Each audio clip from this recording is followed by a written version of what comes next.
Hello, world. It is Tuesday, May 23rd, 2023, and looking out the window at Defiance, it's a beautiful sunny day.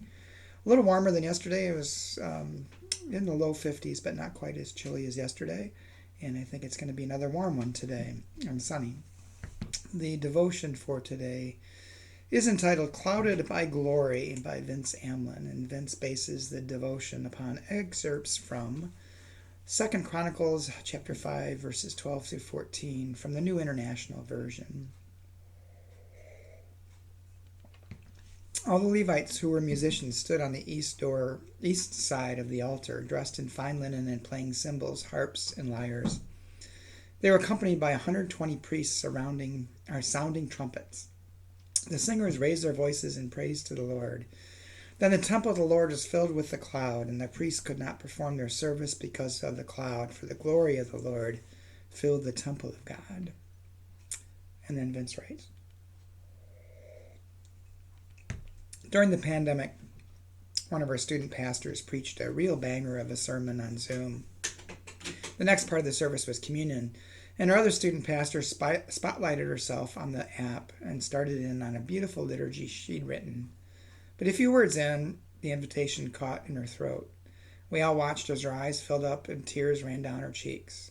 She wiped them away and tried to go on with worship, but it was no use. Many of the rest of us were in the same boat, crying on Zoom together, not ready or able to move on from the power of the word we've been given. So we just sat there together, quietly, letting it sink in. What a gift.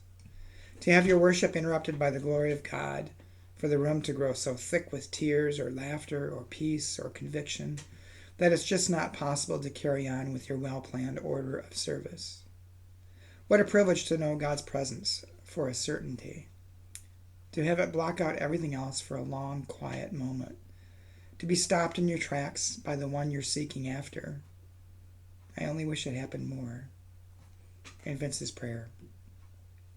Interrupt me, God. Amen. A couple thoughts I had on this devotion.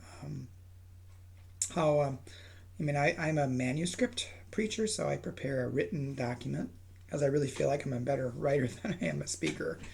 And it helps me keep my thoughts organized. Speaking extemporaneous is a lot more difficult for me. It's a gift that some people have and other people don't. Although I think I may be better at it than I think because I do these things every day.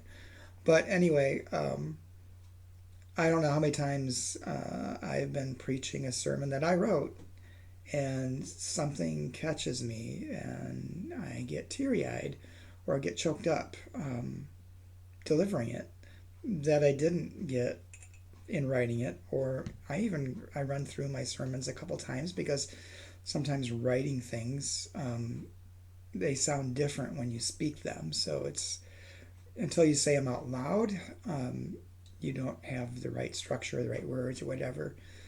Never have I been affected by my sermons in those preps, but in the midst of worship service, delivering a sermon, most definitely.